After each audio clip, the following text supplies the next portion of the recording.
The most remarkable thing about the universe isn't its size.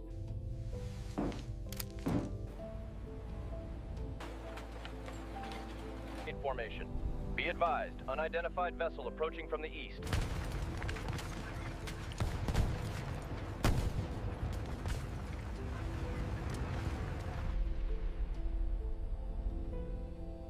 Saving the polar bear, saving the trees, recycling. This is all what we believe that tackling climate change is about. But what if I told you that the important issues that I just mentioned should actually be the least of your concerns? What if I told you that the climate crisis is not as much about recycling or saving various species, but it is about something much more fundamental, something much more close to home. It's about food, it's about your pensions, and it's about the value of your property and whether your kids may not have as stable a life as you may have had and may end up as refugees in the middle of nowhere. This is what the climate crisis is really about. Think about it. What happens as temperatures rise? When temperatures rise, it gets harder to grow food.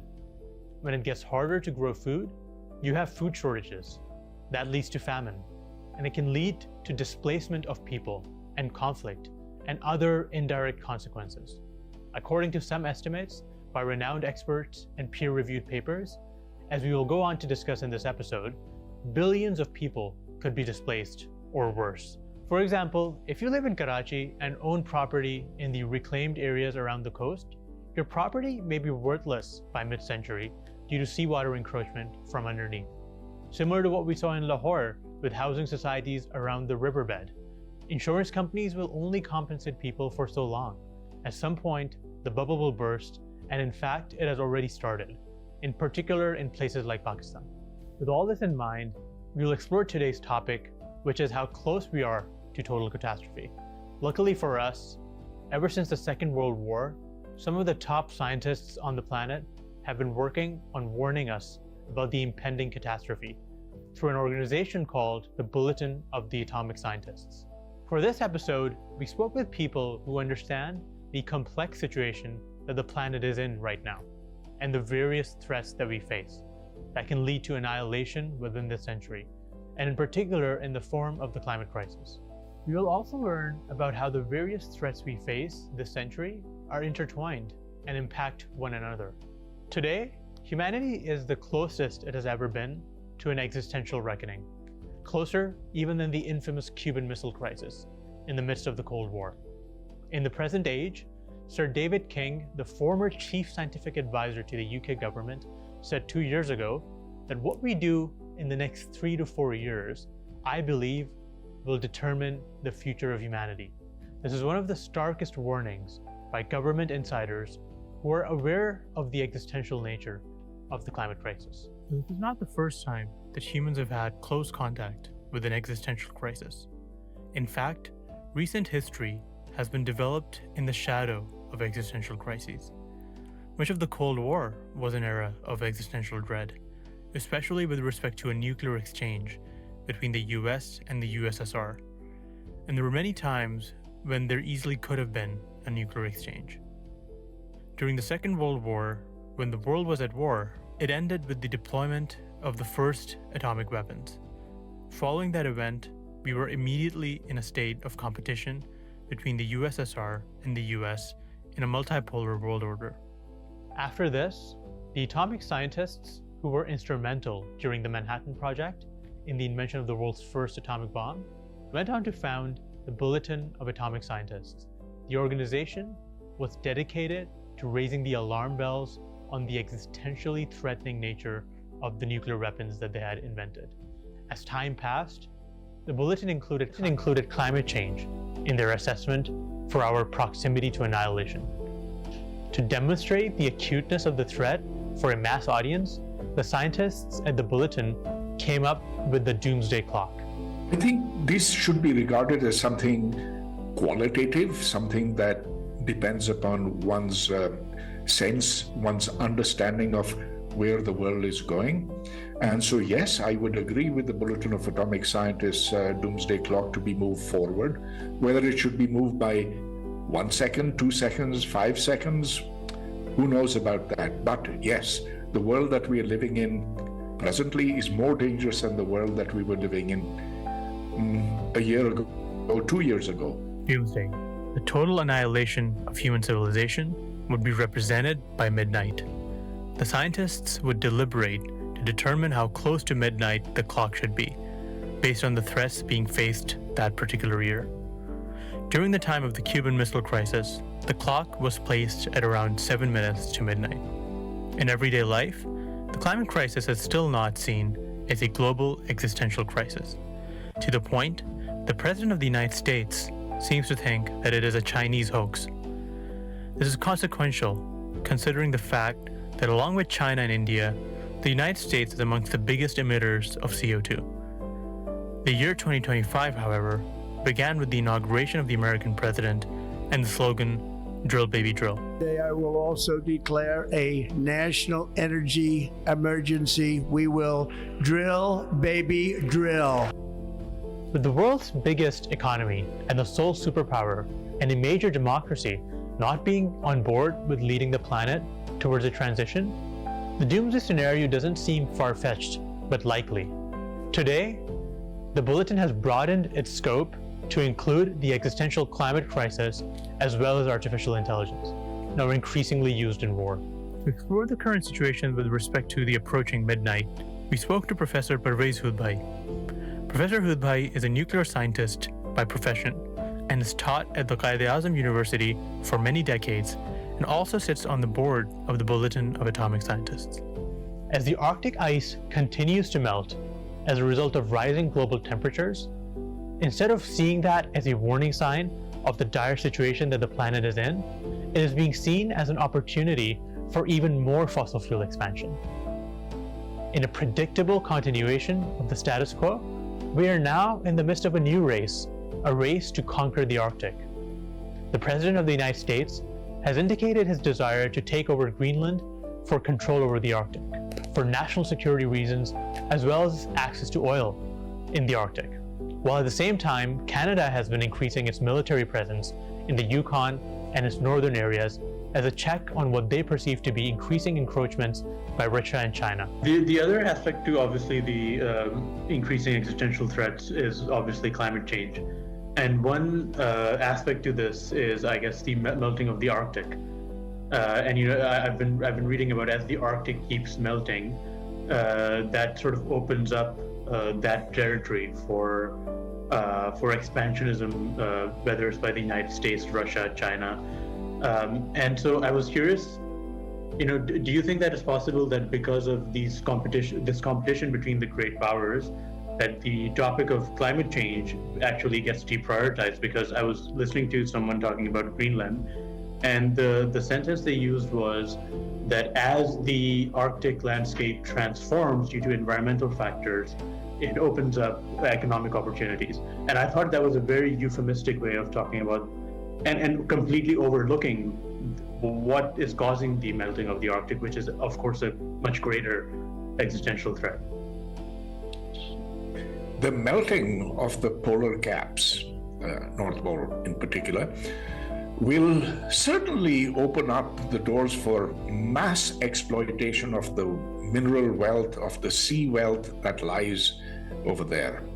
And it will be to the benefit of whichever country controls that area, but it will be to the huge detriment of the globe, of the ecology, of the safety of countries around the world, particularly those that are in those that have long coastal lines, where flooding will in fact eliminate some islands, will cause some countries to cease to exist, and in cases like Bangladesh will force a majority of the population to flee. And this is not very far away. This is just a matter of decades from now.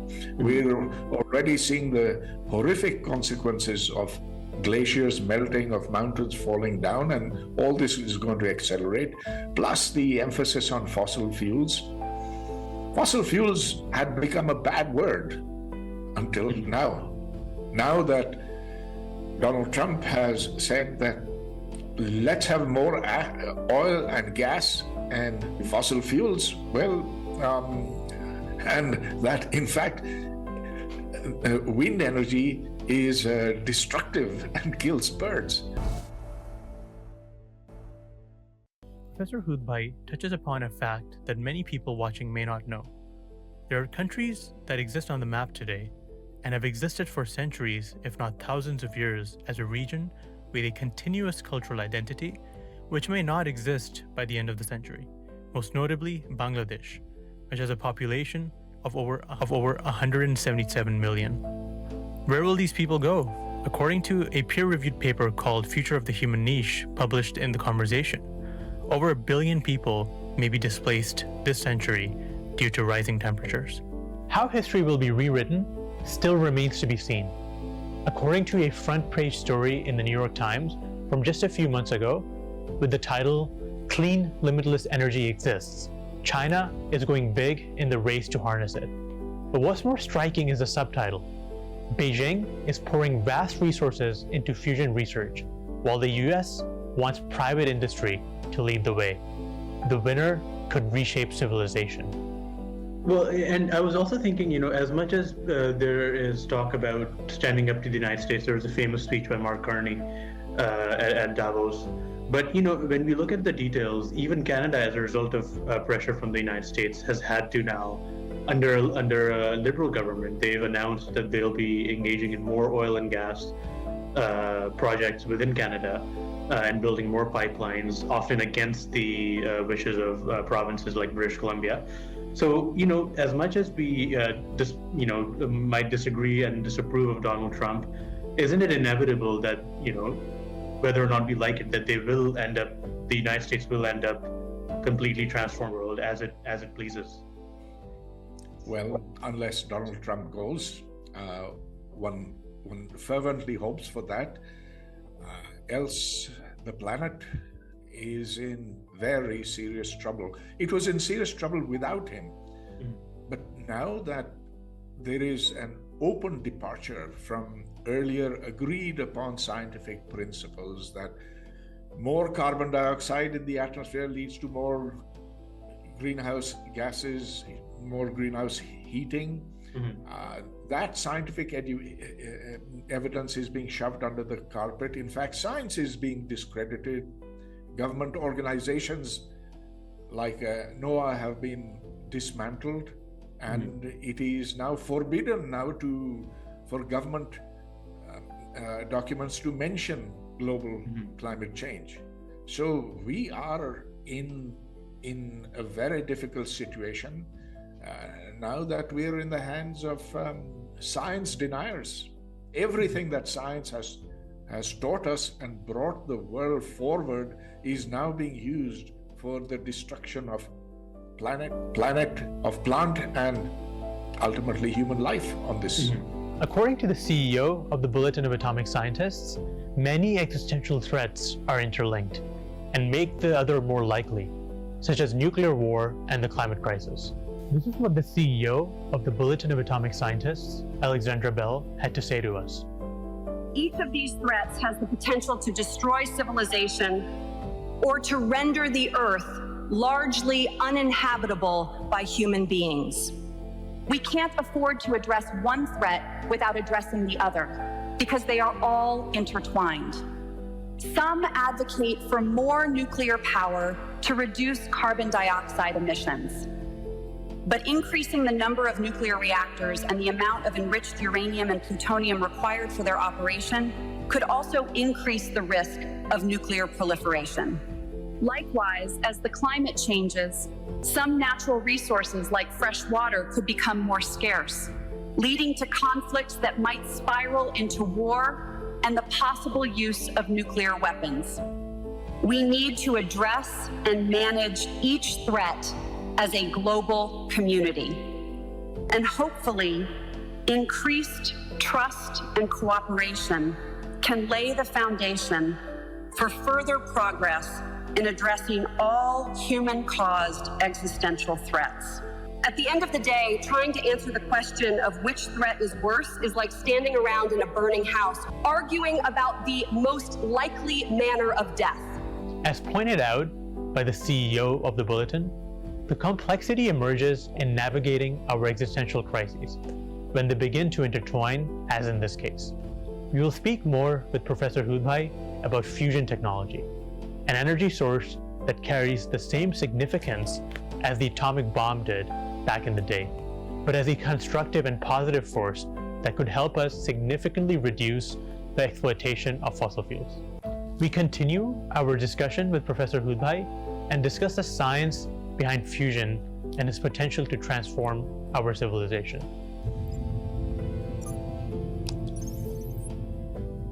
So I have a technical question about about energy in particular, which is that on the front page of the New York Times a few weeks ago, they talked about China and America in a competition to tap into fusion energy.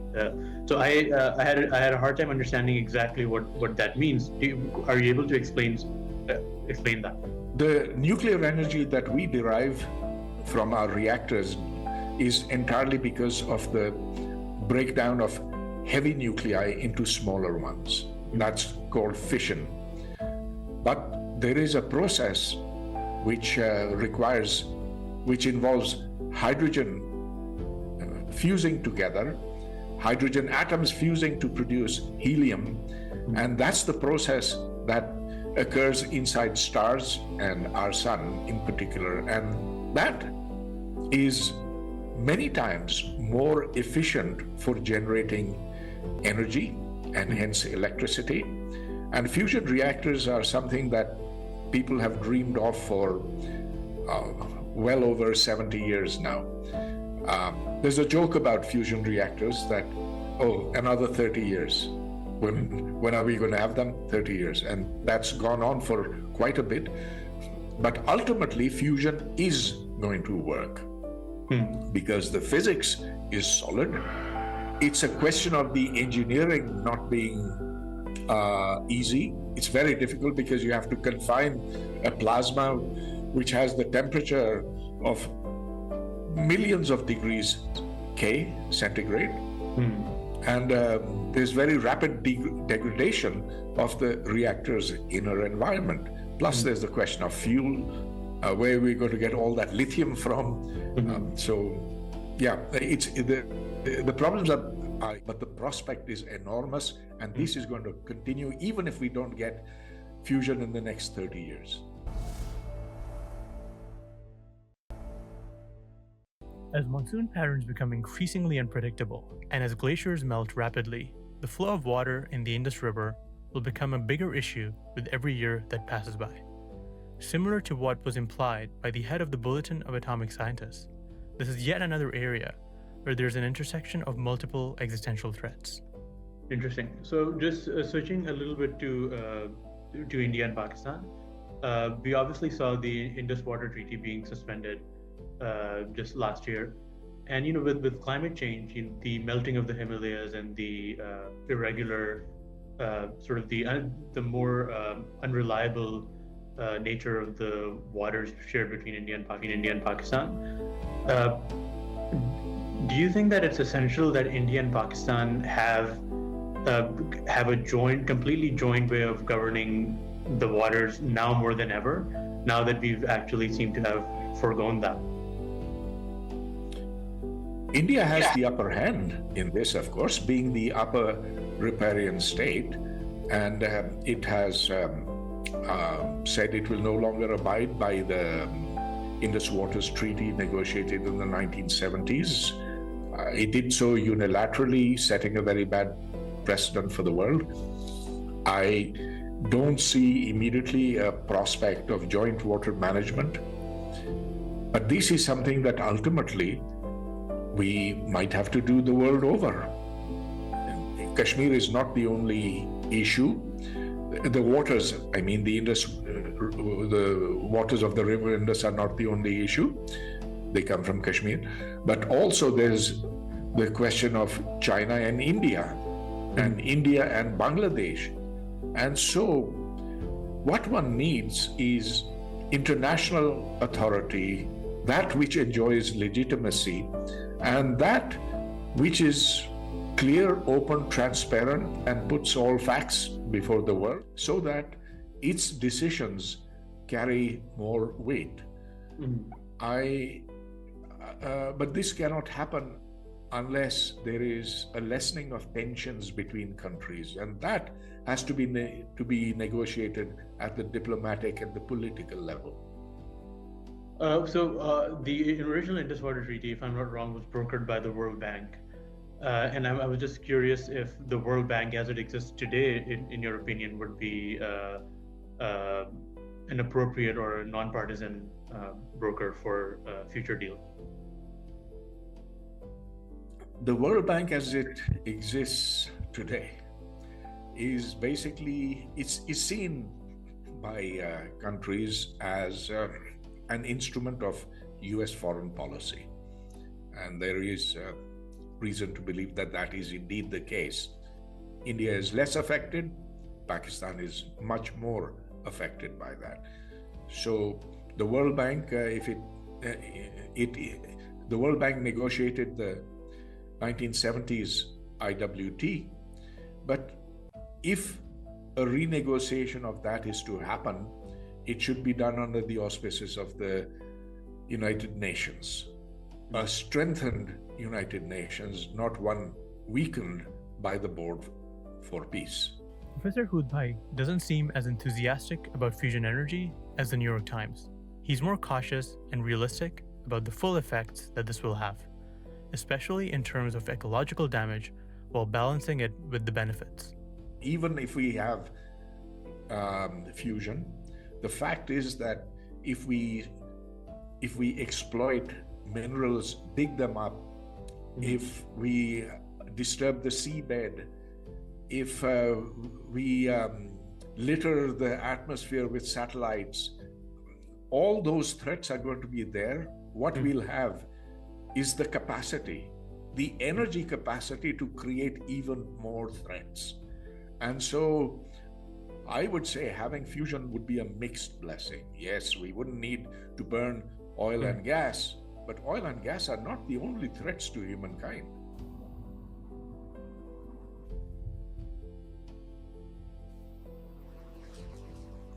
This is the closest humanity has ever been to midnight. Even though scientists like Albert Einstein were more focused on the existential threat posed by nuclear technology, the existential threats on our planet today are much greater than a simple nuclear exchange. We face the possibility of annihilation from many different directions. In fact, there are places where they seem intertwined. The Arctic is on the one hand melting and making the impact of rising temperatures and sea level rise more acute, while at the same time, the melting of the Arctic is speeding up hegemonic competition between great powers over access to oil in the Arctic. According to a peer-reviewed paper in the journal Advances in Atmospheric Sciences, with each second that goes by, we add heat equivalent to 2 Hiroshima bombs to the planet.